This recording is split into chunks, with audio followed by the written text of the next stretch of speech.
नमस्कार। आज आपके सामने फिर से हाजिर हूँ। एक नए विषय पे चर्चा करेंगे। आज एक कुंडली का विश्लेषण करेंगे।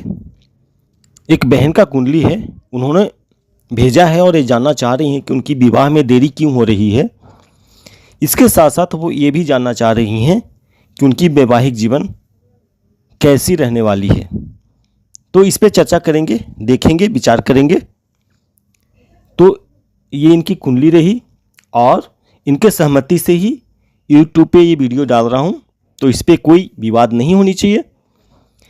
तो सबसे पहले देखेंगे इनकी विवाह में देरी क्यों हो रही है।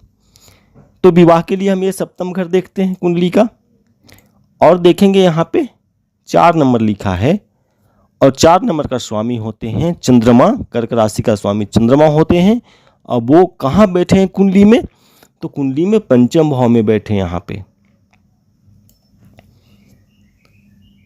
तो और वो भी उच्च का होकर के बैठे हैं, 2 नंबर में बैठे हैं, यानी सुबह घर में बैठे हैं और उच्च का होकर के बैठे हैं। तब तो इनकी विवाह हो जानी चाहिए थी अभी तक। तो परेशानी कहाँ आ रही है, तो परेशानी यहाँ आ रही है कि इस चंद्रमा यानी सप्तमेश पे शनि की तीसरी दृष्टि आ रही है यहाँ से। और जब किसी भी ग्रह पे शनि की दृष्टि आ जाए तो उससे संबंधित काम होने में देरी होती ही होती है। तो यही कारण है इनकी विवाह में देरी हो रही है। हालांकि इनकी विवाह हो जाएगी अभी, जब चंद्रमा का अंतर्दशा इनकी कुंडली में आने वाली है।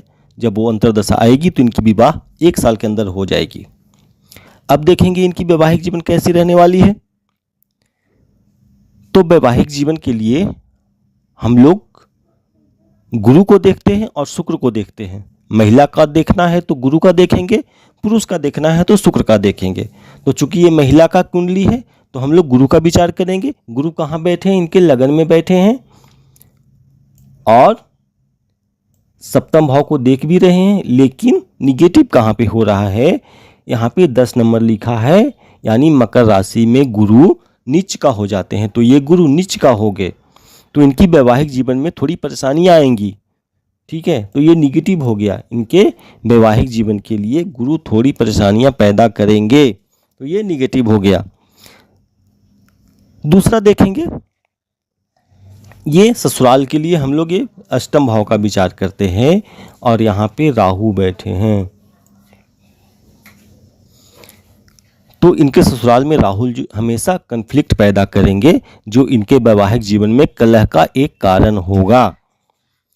अब देखेंगे ससुराल का लॉर्ड यहाँ पे 5 नंबर लिखा है, यानी इनके ससुराल का लॉर्ड हो गए सूर्य। सिंह राशि के लॉर्ड सूर्य होते हैं और सूर्य यहाँ पे भाग्य भाव में बैठे हैं, लेकिन नीच का होकर के बैठे हैं। ये भी यहाँ पे भी 6 नंबर लिखा है, यानी इनके ससुराल का लॉर्ड जो है सूर्य, वो भी नीच का होकर के बैठे हैं।